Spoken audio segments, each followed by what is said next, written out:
Imagine having Rex Burkhead and T. Higgins in a lineup and not winning a tournament.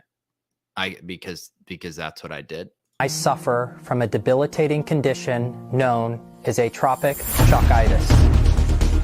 Peter's one of the greatest depositors I've ever seen. Trust the process. Let's go. I got auto matched with Levitan. Bullshit. If I just go the other way in that 66, I win all the money. All the money.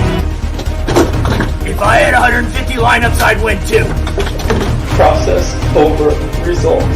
Illuminati make a bitch go crazy. I don't know which one of these my baby. Bust down AP, coach 5 bullets in your head like KD. Bust it, bitch go bust it. And I had 10 pints with me in Russia. Hey everyone. GM, everyone. GM. Let's get the coffee going. Let's get the coffee going here. How we doing?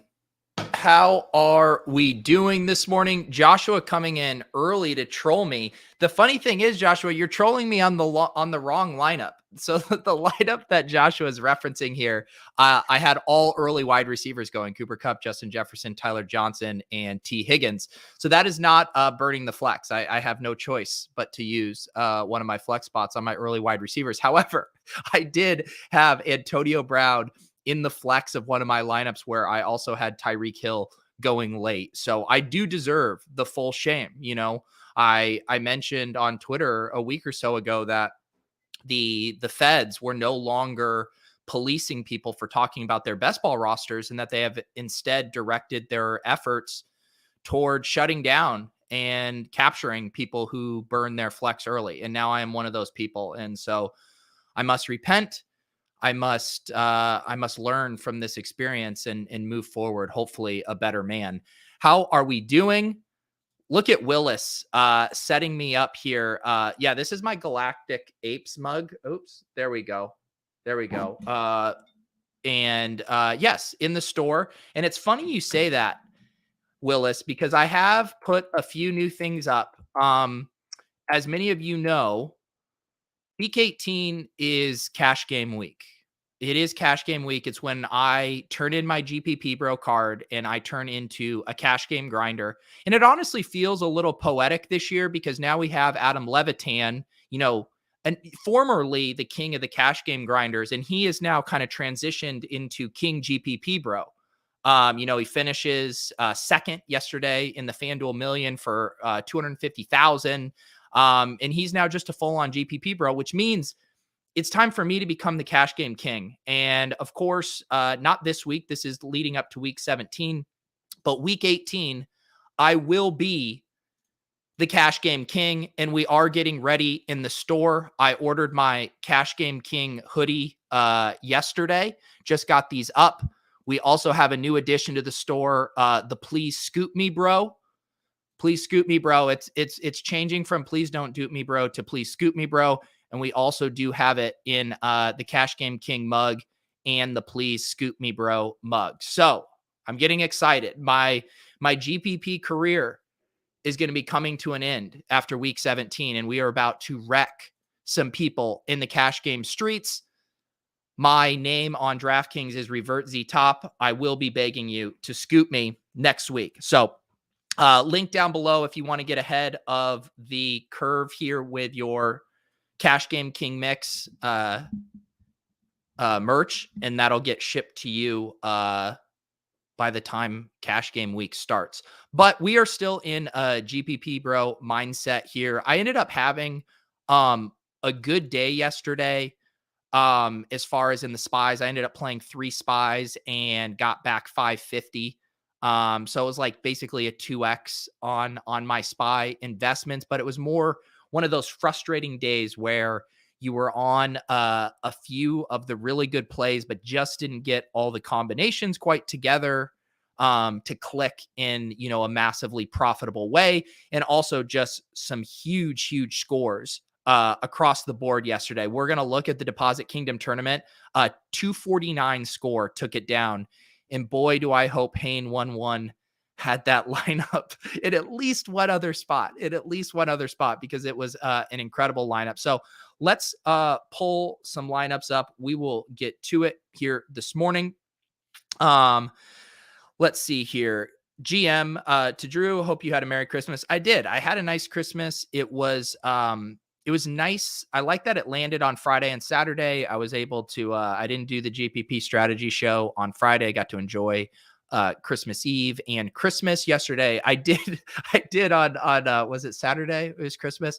We were kind of winding down at my in-laws, everyone just kind of watching TV, and I'm like looking at the time and it's 7 p.m. and I'm like, well, everyone else kind of has their laptops out, just chilling. I guess I am going to build some showdown lineups on Christmas. So I did get my DFS fix in, but otherwise took those 2 days off, feeling refreshed, excited for another kind of quasi short week here with New Year's Eve as well. But let's get into it. I ended up running only 3 main tournament teams yesterday. We kind of pared things down as well for Tilt Space. We only built 1 lineup, and I actually ended up loving that lineup we built for Tilt Space so much that I tossed it into one of the smaller spies. But this was my main team. I ran this in the Deposit Kingdom tournament, and then I also put it in this 20K to first spy. I thought it was going to be a little bit chalkier, so I didn't run it in the 400K spy. I ran a different lineup that I'll show you guys in a second. But man, when I was fiddling with stuff yesterday morning, I felt really good about this lineup. Basically, a couple of the things I knew I wanted to do was, all right, I want to game stack this Los Angeles, Minnesota game. I thought it had the most GPP potential as far as, soaring over the total. And so I decided to make some, big concentrated bets on Cooper Kupp, Justin Jefferson, Alexander Mattison, and Tyler Higbee, with the thesis again, kind of being there's not a lot of games on this slate with big team totals, big over unders, and not a lot of games that feel like they have the potential to really shoot out. So why don't we concentrate on one of these? We know the Vikings are incredibly concentrated with their offense. The Rams pretty concentrated as well. So felt good about that. And then, to facilitate that, I needed to save some money. So, Josh Johnson was a guy that started to really pop for me as an insane value at 4,000, and really didn't need him to do a ton to pay off that $4,000 price tag. And of course, it kind of facilitated getting up to both Cooper Kupp, Justin Jefferson. So I felt good about that. And then kind of one of my big key decision points, knowing that Kupp and Jefferson and Madison were going to be fairly popular, I was actually pretty stoked at where Madison's percentage came in. I was expecting him to be more in the 25 to 30% range. He ended up getting squeezed a little bit just with how much people were playing, Justin Jackson. And now I'm already blanking on who a couple of the other mega chalk running backs were. But the big kind of decision point for me here was coming up from Justin Jackson, to Rex Burkhead. I mentioned it on the show yesterday. I didn't think they were that different of plays. And I think obviously Justin Jackson in a much better offense, probably going to have way more red zone opportunities, but he also was at risk of losing, short yardage work and goal line carries to, guys like Joshua Kelly. So I thought Rex Burkhead, who wasn't going to come off the field hardly at all with David Johnson out, I thought was a really nice pivot in this range. And, it's kind of a bad beat when you get the 2.5% pivot off the chalk running back who goes for 31.9 and he doesn't even outscore the chalk running back. So that ended up being a wash, with the field, but feel very good about that from a process play. Down here in this range, you're looking at the 3 kind of cheap guys that I was either cycling through or considering was Tyler Johnson, Joshua Palmer, of course, who was the chalk punt play, and then Isaiah McKenzie, who ended up on my other roster. Obviously, again, if you have Palmer or McKenzie here instead of this anchor bagel from Tyler Johnson, we're in a lot better shape. But I also feel good about, not eating, the chalk punt play wide receiver down there. If anything, I just wish this was Isaiah McKenzie instead of Tyler Johnson. But 4.7% Tyler Johnson, without Evans and Godwin. I feel pretty good about that. I mean, AB had a 50% target share yesterday. You would have assumed there was maybe a little bit more scraps to go around to Tyler Johnson.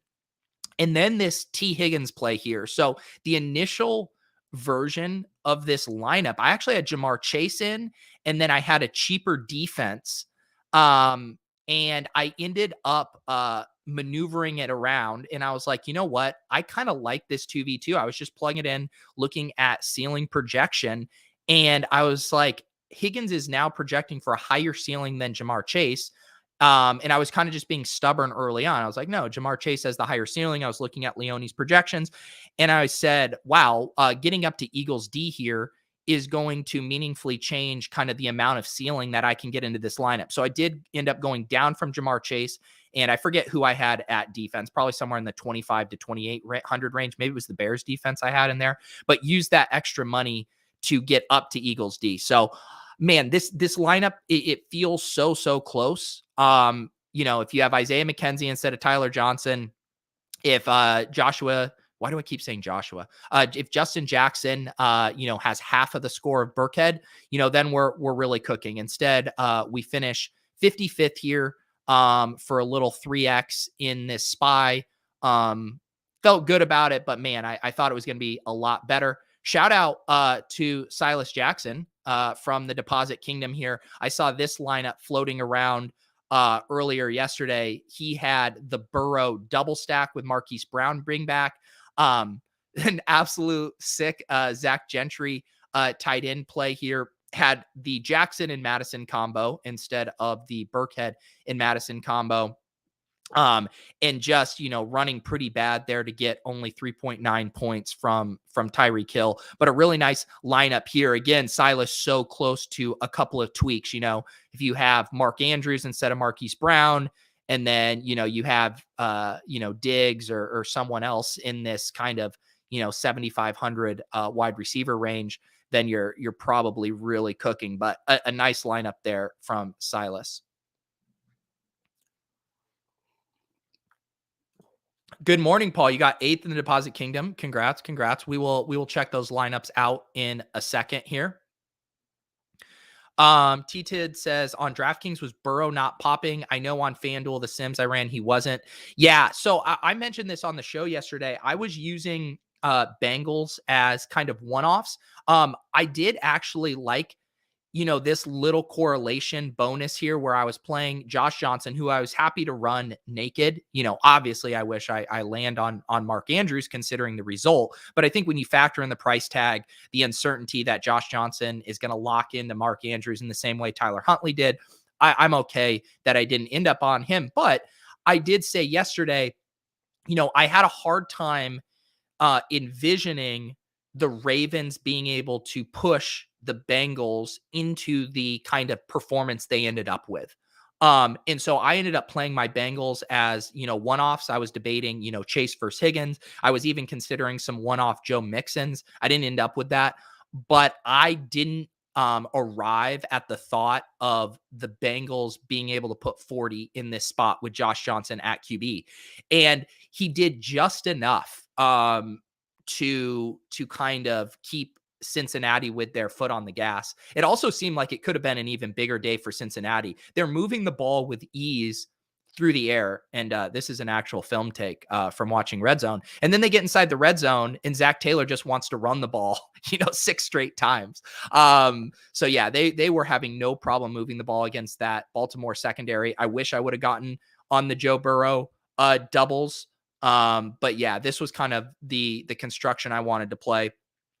With the Josh Johnson and kind of T. Higgins, micro correlation there.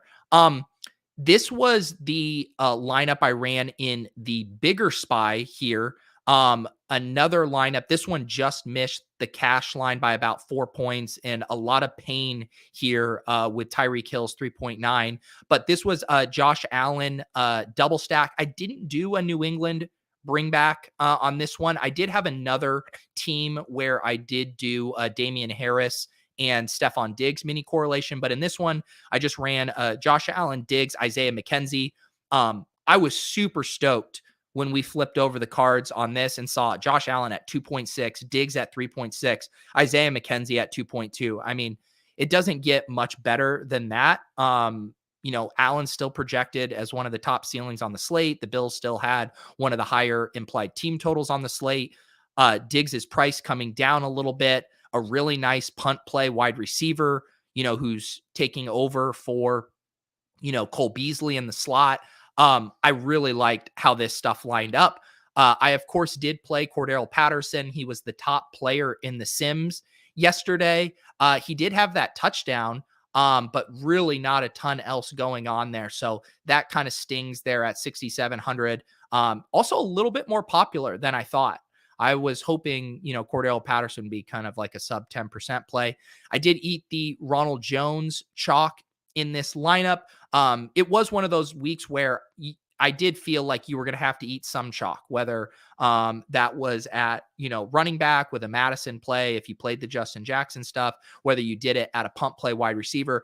But because I knew a lot of these other pieces were going to be fairly contrarian, I felt fine jamming the $2 here. So I did play Ronald Jones and Antonio Brown. And this is where you get to shame me for my burning the flex. I had Antonio Brown in the flex here with Tyreek Hill still to go late.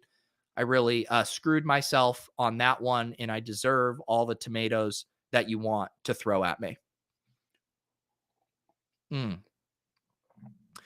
I think Sanders looked fine to me too. I had a harder time clicking it. Just coming back from injury, even when he did come back, it seemed like he was losing his role to Gabriel Davis. Obviously, Gabriel Davis out yesterday, so the target expectation was better. It just, my IKB on it was, Sanders is fading as the season progresses, whereas we've seen Isaiah McKenzie be pretty explosive with his touches there. So ran a little pure on that.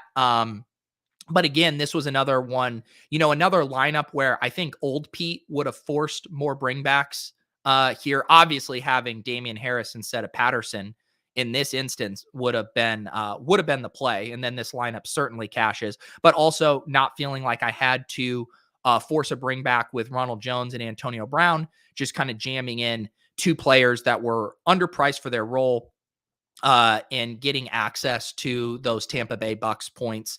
And then Higbee ended up being a tight end I gravitated to a lot yesterday. I kind of mentioned on the show where in lineups where I didn't have Cooper Kupp, I wanted to have some Los Angeles Ram on my roster. And again, you see how thin the margins are. Maybe I get on Sony Michel on this roster instead of Cordero Patterson. Maybe I have Sony Michel and Kyle Pitts as a 2v2 off of Cordero Patterson, Tyler Higbee. I don't even know if that fits, but those are the kind of, decisions, those little 2v2s that can swing the lineup. But I did want to prioritize having ways to leverage Cooper Kupp ownership by capturing other Rams points there. And Higbee was kind of a cheap, I thought, logical way to do that. Happy to get him at 3.2% here on a fairly gross tight end week. And then Raiders defense, I actually wasn't really considering them that much until Leone was like, the Raiders are the lock of the week. Drew Lock sucks.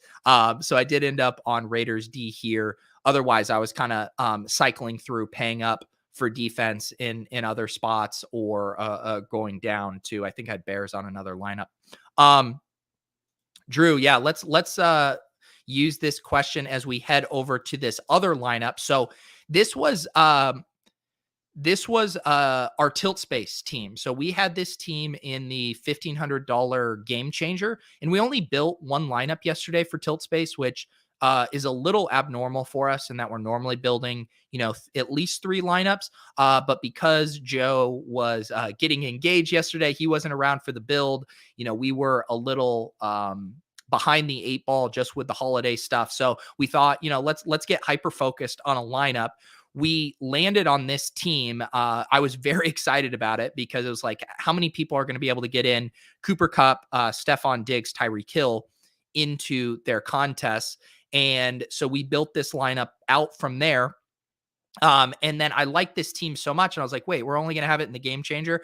I'm going to enter this into one of the baby spies. So this was a contest that I always preach that more people should enter, and then I don't do it myself. But only 166 entry here for the SPY. But it does just go to show you, how important this contest selection is. 161.26, over in the big SPY, that is going to be a min cash over here. And then another thing, like if you look at this lineup that I had in the SPY with 1,100 entries, this put up 189.46. If I have that lineup in this baby SPY, this finishes second. 189.46 finishes second for 1,500. So again, I know I know I sound like a broken record with this stuff, and I'm actually saying it out loud for myself too, to emphasize this point. But it goes to show you, if I, have the I don't know what the word I'm looking for is, the humility to know it's going to be very hard for me to finish first, even in an 1,100 person contest, and toss these lineups I'm making into these smaller field stuff, my ROI is going to be much better. I go from a 3x here to what would have been a 15x with the same lineup. So again, something I'm trying to get better at. I need to get better at it. My goal is still to win the big SPY with 100K up top, but I should be layering my contests into some of these smaller SPYs so I can realize a better ROI on it. But back to this tilt space team we built. So very similar to my other team, Josh Johnson, Rex Burkhead. This one we had Ronald Jones. We did eat the Joshua Palmer chalk on this team because we couldn't afford to get up to a Tyler Johnson. Obviously, again, you wish we have Isaiah McKenzie here instead of Palmer. We do the Higbee play at tight end, kind of concentrating on this Rams. And then with the money, we were able to get up to Bucks D, which I knew a lot of people were going to be getting up to Eagles D. What were Eagles D in this one? Yeah, 8.6%. But in this one, getting up to the $4,100 Bucks D, and you also kind of get the correlation there with Ronald Jones. Felt good about that. So this lineup, man, it should have done so much better. I thought this lineup was live to finish, top 5 in this contest heading into the late games, just having Tyreek Hill and knowing that he has the potential to put up, 30 points. And he just does not get there. So, we're only, I think at top 5 is 175. So we're like 15 points off of top 5 here. If Tyreek Hill can, put up, just a typical 20-point type game. So that stings a little bit here. But felt good about this lineup. It sucked. This lineup didn't even end up cashing in the game changer for us for the tilt space. But I was telling Leone too, as far as when we made these lineups, this was one of the better lineups as far as how I felt once it clicked together, just looking at the ceiling and the ownership here, getting, Josh Johnson and Rex Burkhead, who ended up being 2 of the best plays on the slate at that kind of ownership, was definitely tilting Diggs, missing a touchdown early too. Also ran a little pure. There were definitely versions of that game where Ronald Jones does not score. So this one hurts. It was fun to get in these 3 stud wide receivers. Would have been nice to have T Higgins on this team instead. Then we're really cooking and taking down tournaments. But overall, felt good about how I handled this week and approached it. Felt good about the lineups. Felt good being a little more focused on a couple very specific constructions, as opposed to my more kind of scatterbrain. Let's build 4 to 5 lineups and we're all over the place. Let's check in on the Deposit Kingdom. There were some awesome teams in here, some monster scores. Shout out right away here to Hain 1-1. I mean, a truly dominant team here, 249.3 points. It is, I am legally obligated to tell you, Hain, you would have won the big SPY here with that score. I know it's gross. I shouldn't do this. I legally have to tell you that you would have won by 0.1, 100,000 there. 249.2 was the winning score. And you had the 249.3. So incredible lineup here. A Joe Burrow double stack to Chase and Higgins. Doesn't even bring it back. Has the Damian Harris, Stephon Diggs mini correlation. Love that. You eat some chalk with Justin Jackson. You go off the board, Kyle Pitts here at tight end, but getting access to that ceiling, and then eat a little bit more chalk here with Antonio Brown. But man, this is just, it's a beautiful lineup. It's an absolute beautiful lineup. Classic double stack, nice little mini correlation, eating some chalk in spots to round this out, and not eating any chalk at defense as well. So congratulations to Hayne. I hope you printed on this lineup, but even if you didn't have it anywhere else, just a phenomenal lineup there, and a very nice way to turn $10 into $500 here in the deposit kingdom. Used every bit of that cap space. Kudos to Hane11. I got a tweet from BK Hamamoto on Twitter.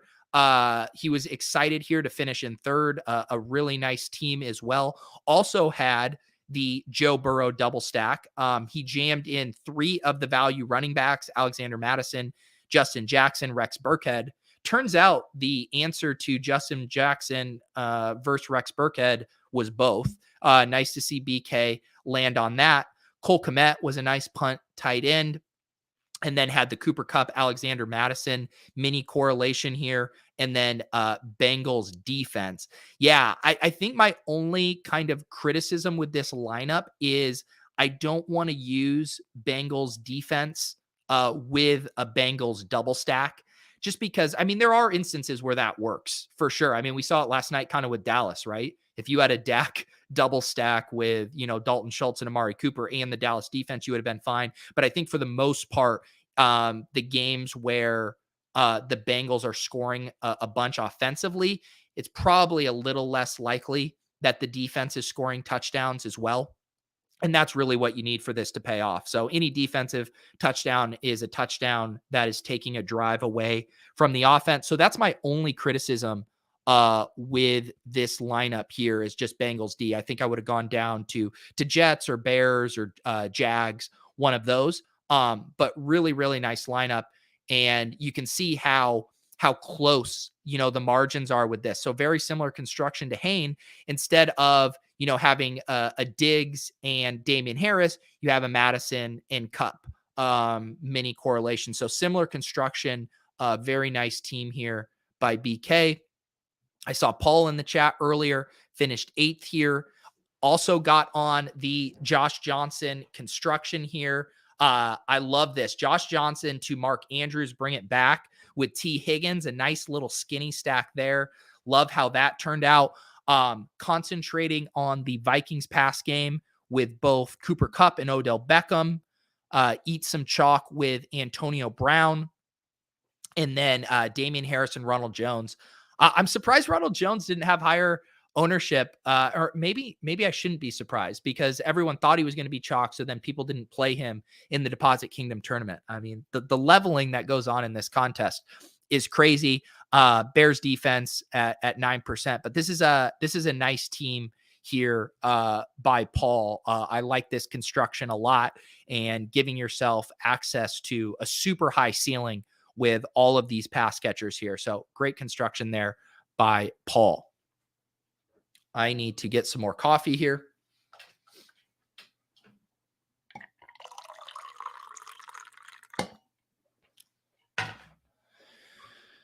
Joshua says Pringle was the answer yesterday. Yeah, I should have considered him a little bit more. It was actually one of the things that we mentioned it for a second on the Tilt Space last night. I was wondering if I should have pivoted off of Tyreek Hill in a couple of those spots. It was just a really, you had to sacrifice a ton of salary and a ton of ceiling to do so. It wasn't like we had Deebo Samuel on the late slate and we could just, pivot to Deebo there or something. You had to go all the way down to Najee, or, who else was going? DK Metcalf, I guess, probably would have been the next logical one to get like a lower owned ceiling guy. But yeah, Pringle didn't end up on my radar as much. Maybe he should have, just with Travis Kelce out, knowing that someone else other than Tyreek Hill would likely step up in that spot. Ended up being Pringle.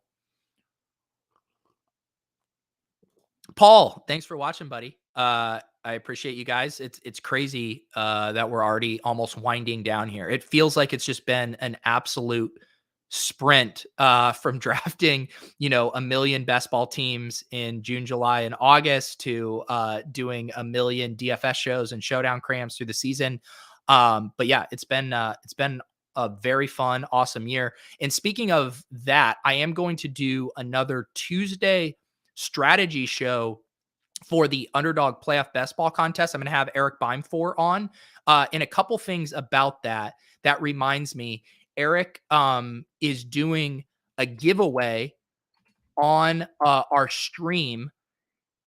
And let's see if I can find it. Eric, you got to pin this for me, buddy. You got to, here we go. So Eric says, as many of you know, I'm a big animal lover and times are tough for shelter. So I'd like to give away some best ball stuff to anyone who donates to their local shelter rescue. Donate any amount, reply with proof, and get entered to win. Winners drawn Tuesday on Peter Overzet's YouTube stream. So yeah, we're going to do this. I think I have it scheduled for like 3 or 4 p.m. tomorrow. But yeah, it's going to be a fun show because we are going to talk Underdog Playoff Best Ball strategy. We are going to review a team that Eric and I have advanced pending something absolutely insane in tonight's game. We have the one team that I'm going to advance to the Underdog Best Ball Finals for $1 million is a team I drafted on stream with Eric Beimfor toward the end of the year. And so I'll share that link as well, but we'll talk about that. And then of course we're going to do this giveaway. He's, grabbing a few things from the store. We have a big mitten. We have gauntlet tickets, all kinds of stuff. So I will post this in here. If you guys end up donating, send him a link, you'll get entered to win. But very much looking forward to tomorrow's show. And I'll be kicking in a few giveaway items as well. Let me go back to the deposit kingdom here. Jeffrey wants me to take a look at the team in 106. Let's see here. We have a Matt Stafford double to Cooper Kupp and Odell. That looks good to me. What we bring it back with Justin Jefferson looks good to me. Play both Rex Burkhead and Justin Jackson. That looks good to me. Punt it off at tight end with Brevin Jordan. I'm glad you ended up on this play. I meant to message like Pat and Leone yesterday morning being like, are there any punt tight ends we can use on the Texans in this spot? Because it did seem like a good spot to do that. Brevin Jordan, there you go. 3%, 9.6 points. You'll take that every day.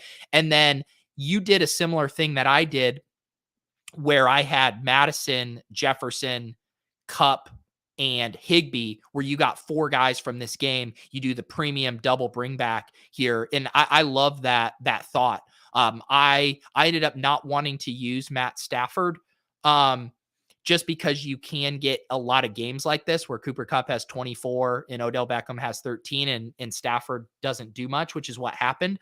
But just going all in on this game and then getting in some cheap pieces around it, I think made a lot of sense. My only other thing is the Falcons D was trending toward being very chalky, and I didn't want to eat Falcons D chalk.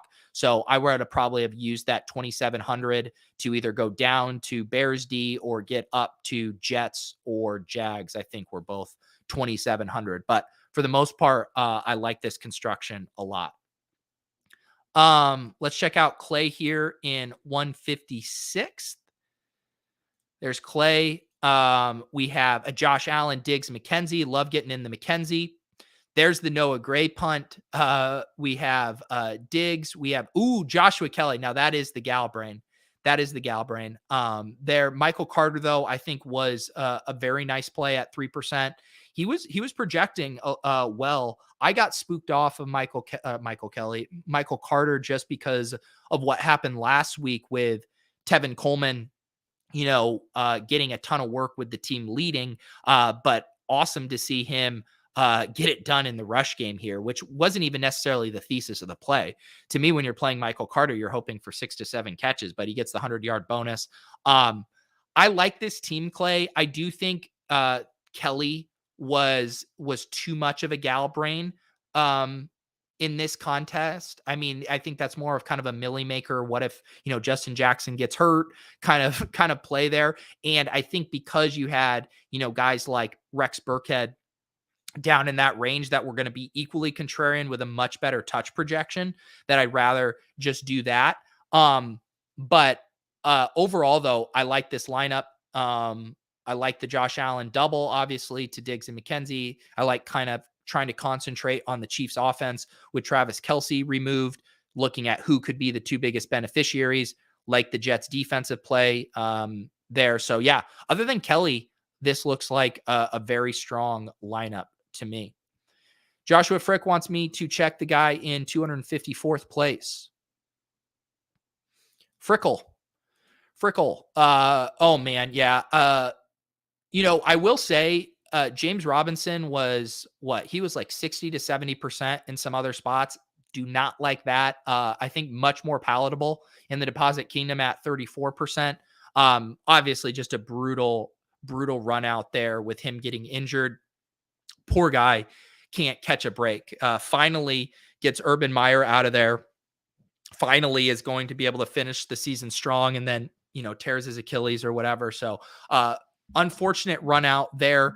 Let's see. Frickle runs out the Brady to AB and Gronk double stack. I thought that was a solid double stack. Gronk actually ended up getting squeezed. Looking around at ownership projections yesterday, I ended up not playing Gronk because, one, he was expensive at 6,200, and also, he was projecting for 25-30% ownership. So it wasn't my favorite play, but then he ends up getting squeezed. He comes in at 15%. And this was a percentage that was kind of seen across a bunch of contests. So like that play there, if you would have known you were getting Gronk without Evans and Godwin at 15%, I'm definitely taking that. You play Emmanuel Sanders instead of McKenzie, so that hurts a little bit. You do get in Cup, Jackson, Montgomery here. I will say, Josh, I would have definitely pivoted off of Montgomery heading into the late games, just knowing that I didn't crush early.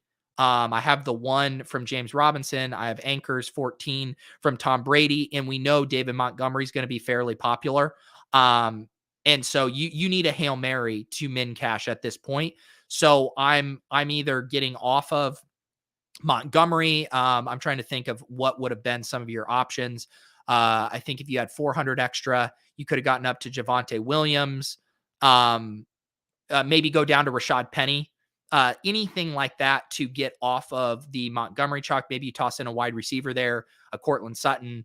I don't know, but I wouldn't want to eat that David Montgomery chalk after my initial lineup bomb, because you're drawing dead as is. There's people ahead of you with better lineups that have Montgomery, and I think you just have to give yourself a chance, just an absolute chance that a guy scores 2 touchdowns at 5%. So that's my only criticism there. Mark finished in 19th in the Deposit Kingdom tournament here. Also, by the way, guys, I can't believe I have to go back with a tail between my legs to DraftKings, to the nice people over there that run this rake-free tournament for us, and tell them we didn't fill this. You see this? 399 entries. We were 1 entry short. We had filled every single contest up until this point. I didn't even bother to look or promote because I thought we were good after we pamped it on the show yesterday morning. We couldn't get 1 more of you people in here. You're killing me. 399 entries. Now I have to go back to Nathan with my tail between my legs and say, yeah, we should probably make it 375 this week. Must have been the holidays. I don't know. Maybe I'm not as good of an influencer as I thought. I mean, you guys putting me in a really tough spot here. Mark finished 19th. What do we see? Also has the James Robinson snowflake there. Does have the Joe Burrow. Oh, man. Okay. You do have the Joe Burrow double to Tyler Boyd and T. Higgins. Love that. No bring back. And then pretty much just kind of eating the chalk everywhere else. James Robinson, Justin Jackson, Antonio Brown, Gronk, and Cup with Bears D. Yeah, I mean, so I obviously love the Bengals double stack, and you got that at incredibly low ownership. I think I just want just I know if I would have plugged this lineup into my spreadsheet, it would have projected for more cumulative ownership than I would have felt comfortable with. And so I'm just sitting here and I just want like one more tweak. I want Jackson to Burkhead. I want um Gronk to Kyle Pitts, or just kind of anything other than that, because it's just going to be very hard for you to win a tournament with one, two, three, four, five pieces of kind of the mega chalk.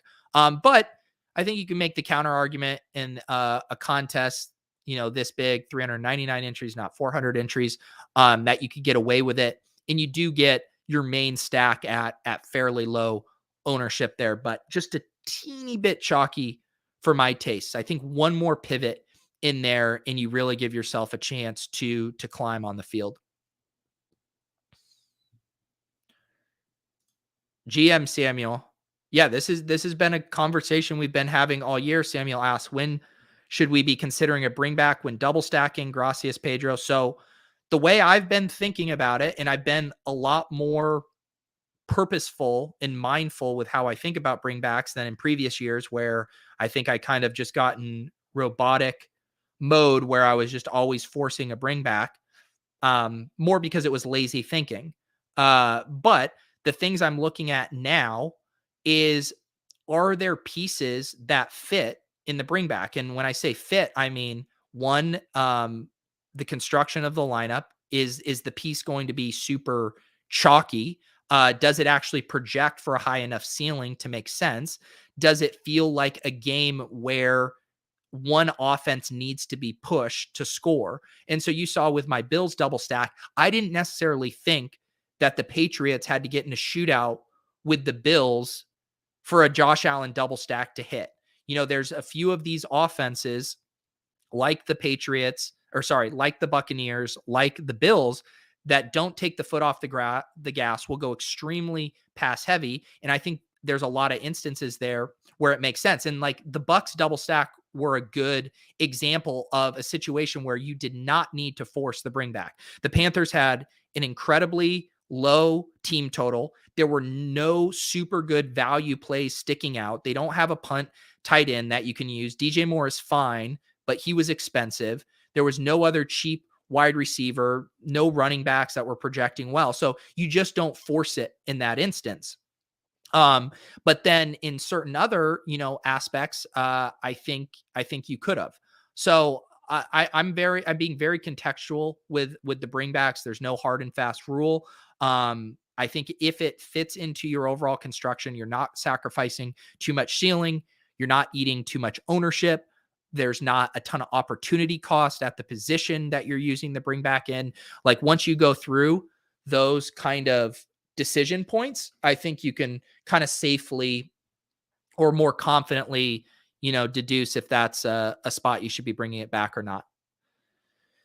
Joshua says, when are you coming to basketball with us? Honestly, never. I think I would be interested in NBA DFS if there was no late swap.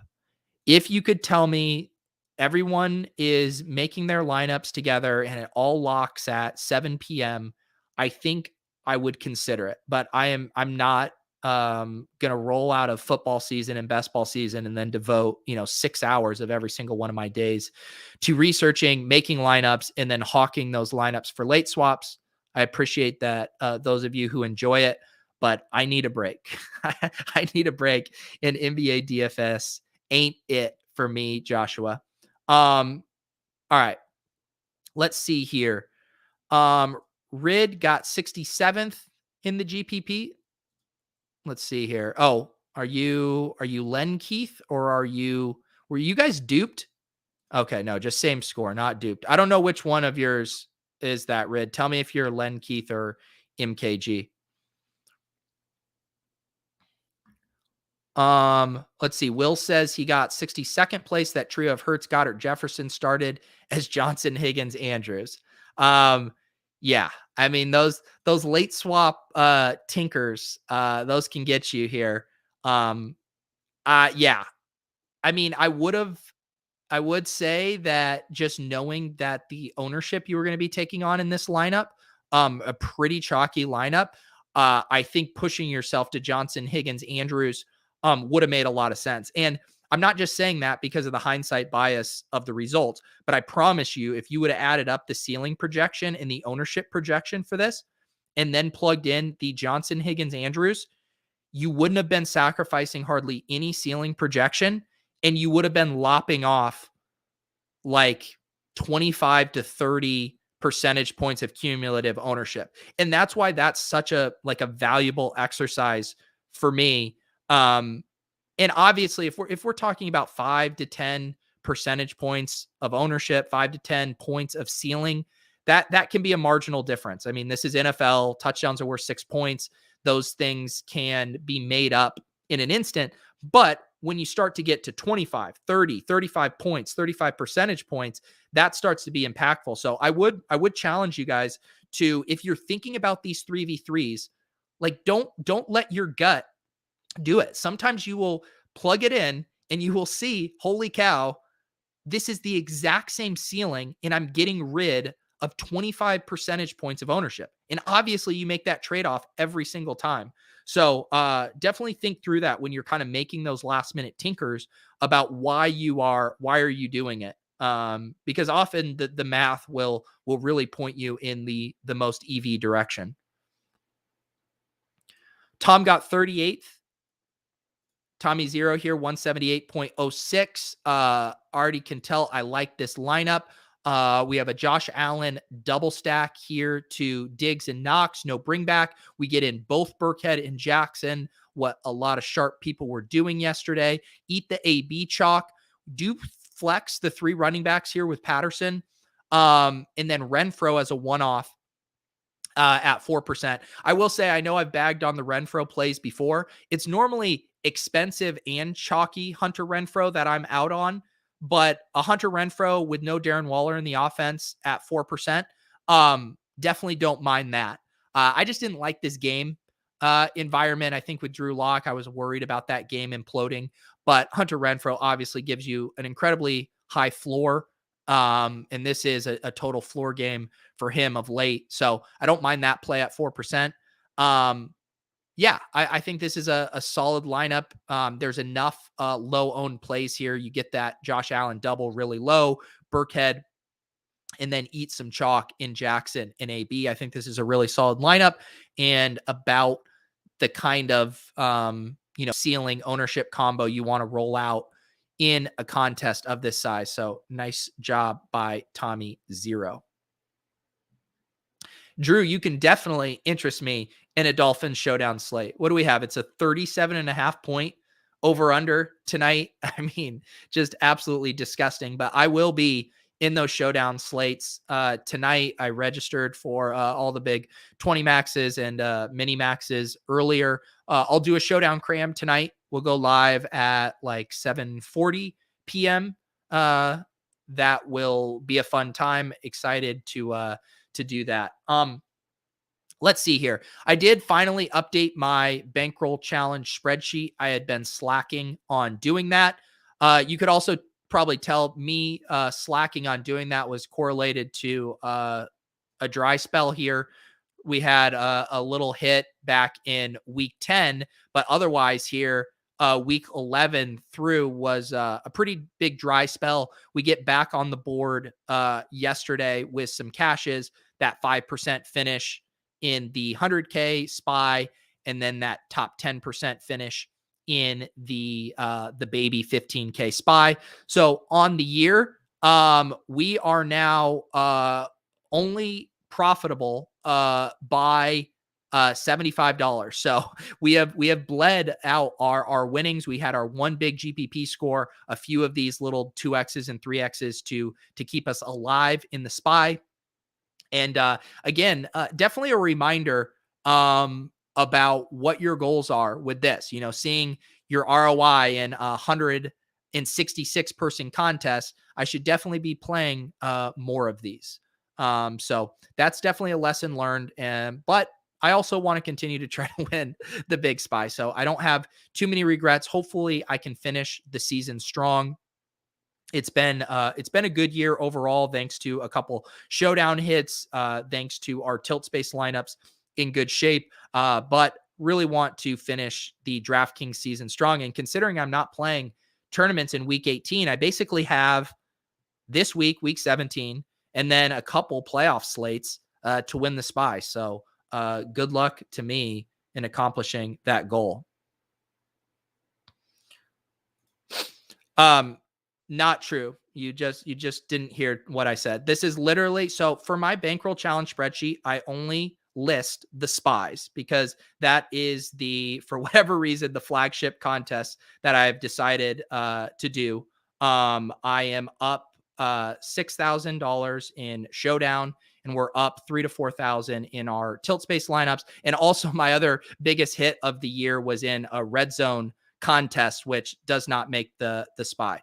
But thank you, Sean, for coming out of the woodwork to say I would be way underwater. Let's see here, Goombas. When you are in a spot to min cash with a chalk piece in the late game, but have no win equity with a swap, should you still be swapping in an attempt to get more than a min cash or stay pat?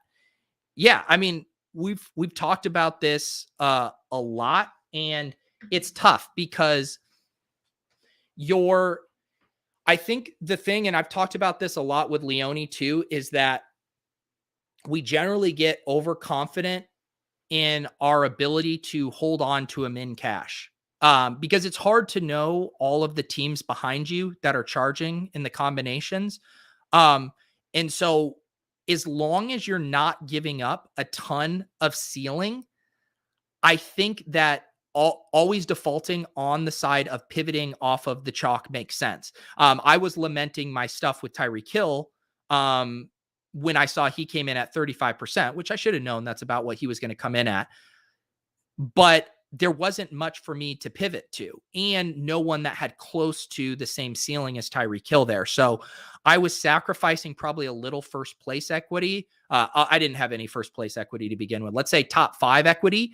But for having a very good shot at, a top 10 or a top 15 finish. I think a lot of times though, when you're holding onto the min cash and you're looking at how those prize pools are structured, that you need to be more aggressive. It is just in general, it's so hard to finish in the top 1% of these tournaments. If you're reliably or consistently building just to min cash or to hold on to min cashes, I think that's going to be a long-term bad strategy. You really have to give yourself access to some of these bigger prizes. And that's how you can kind of buoy the GPP swings throughout the year. So yes, when in doubt, default to being aggressive, but also that also requires you to plan ahead and know what late swaps are viable. I didn't have a contingency plan for my Tyreek Hill, and that's why I didn't end up doing anything. If I would have set that lineup up in a way where I had a 2v2, then maybe I can, go from a Tyreek Hill to a DK Metcalf and Rashad Penny or anything to kind of make the pieces work out more where you're giving yourself a lot of ceiling. But yeah, it's a tough question, Goomboss. I don't think there's any perfect answer. There's so many variables there, and the information is changing in real time, right? Like, not only are you having to make a decision for your own team, you're getting more information as we head up to 4 p.m. lock on how your team's doing. Maybe you're getting a little bit more points, and that's changing your win expectancy. Maybe a couple chalky pieces are getting more points at that exact same time, and how comfortable you're feeling in holding on to that is changing. So it's really hard to know with so many variables flying there. But my piece of advice is be aggressive when in doubt, play fewer lineups so you can focus on late swap options more as well. Let's see here. Yes, Tyler, I just talked about it. Bime4 and I have a team that is going to make the finals, barring something insane that happens tonight. And it is a very, very fun team because it does not have the usual suspects on it. It does not have Jonathan Taylor. It does not have Cooper Kupp. It does not have Deebo Samuel. So it is going to be a very unique team heading into the finals. It has a Dak double stack. It has guys like Sony Michel and Rashad Penny. It's a 0 RB team. Has Devontae Adams on it. So it's going to be very fun. It has Kyle Pitts. We'll review it on tomorrow's show. But yes, Eric and I are officially live for $1 million. And it's going to be weird to root against JT and Cooper Kupp in the finals. But that's what we're going to have to do here. Let's see here. Zach, shout out to Zach over there in the Dapper Labs streets, cranking out good information about NFL all day. And Top Shot, he says, lost in the Dapper Labs fantasy football semis, even with Justin Jackson, Higgins, and Bucks D AMA. Man, I had some of my biggest scores ever in season long leagues. In a couple of the semis. And I guess since we're all just now victory lapping season long stuff, I'll show you here. So this is a Boston area league. It has Pat Thorman, a bunch of guys from the industry, Pete Rotoban. This was a true 0 RB team I drafted. I got absolutely roasted on Twitter that there was no chance I could win this. We put up 190 points in the semis, had the Burrow to T stack, and that's all you needed. Also had AJ Brown. Who cares if you have James O'Shaughnessy, Tony Pollard, Michael Carter as your running backs, when you have Joe Burrow and T Higgins combining for 86 points, you are going to win. And then I also made the finals in the keeper league I've been in for the longest. It's a league I've been in for like 11 or 12 years now, that I've never won. I've made the playoffs more than anyone else. I made the finals one other time. And this is my chance to win this stupid home league here. Another one where I had T Higgins and just put up a monster score, 208 points here on the left. Had the Tyler Boyd, T Higgins, also had AJ Brown, hit on Eagles D, Dalton Schultz. My quarterbacks did nothing. This is a super flex contract, keeper league, yada, yada. But I'm showing my season long teams because T Higgins was just an absolute monster last week. I had been cycling through some different quarterbacks, but yeah, Burrow, I had drafted him and I kept him on the roster. I also had Justin Fields on the roster for the whole year. And then I had to pour one out for Justin Fields. Healthy scratch this past week, right? Healthy scratch. Absolutely brutal. What is your score? Oh, in that underdog one, I think it's like 150. I'll have to check, but yeah, we'll break it down tomorrow. Definitely a lighter division. I know there's some divisions that have like 180 or whatever. Drew saying, are you going to go heavy next week in GPPs to hedge the milli on underdog? How many people do you have to beat to win a milli? It's a lot. I think it's a group of 160 people. So, I mean, it's still going to be very hard, but from like a GPP perspective, the fact that we don't have, probably the 3 chalkiest players that are going to be in the finals, I think bodes pretty well for us. But yeah, I haven't thought through hedging stuff on that. Willis was trying to get me to hedge on my underdog pick'em yesterday. I did their boost. Also, the underdog pick'em we built on the show, the Joshua Palmer over and the Rojo touchdown, that hit. I've been running very hot on these pick'ems of late. But yeah, my $10 boost, 5 picks for 500, that hit yesterday as well. I had the Aaron Jones over on Saturday, the Josh Allen boost over 269. That number felt real low when I saw it. Devonta Smith over, Jamar Chase over, and then the Noah Fant under. So yes, we are running hot on these underdog pick'ems. Let's see, what else did I want to check in on? Oh yeah, also have Owners Club here. Close to some big days. I am in 15th place here with this Dallas stack. Obviously like how this lineup came out. But if you didn't have the Bengals stack, you didn't win. I don't actually have a Cincinnati QB, but I've been enjoying using Cincinnati wide receiver paired with a running quarterback, using it with a Baltimore QB, a Philly QB. So a little bit bummer not to have a Bengals stack in this contest, but feel pretty good about this lineup here. About as close as I've gotten here to first. I think I maybe had one other top 10 finish. Nice ROI there. I actually have a team that looks a lot better than it is in low ball because I don't have the Saints and the Dolphins haven't played tonight. But if we get a game like we did last week, one of those, 9-6 games, I could be live to win low ball here because right now I think I am in the lowest as far as someone who actually submitted a full lineup. 3 guys didn't submit a lineup, or 4 rather, and I'm sitting here in first. A lot of people still have guys to go tonight, so this will probably get ruined. But I do like betting against Ian Brock. That does seem like a fun thing to do. Low ball is honestly my favorite contest enter. It's so fun to build. Yeah, I've been having a ton of fun with low ball on TOC. Also, Spags and I on Splash Play every Thursday this year, we've been building low ball DFS lineups. It's very fun. It's a fun exercise to try to use up your salary cap while still getting in the worst possible plays.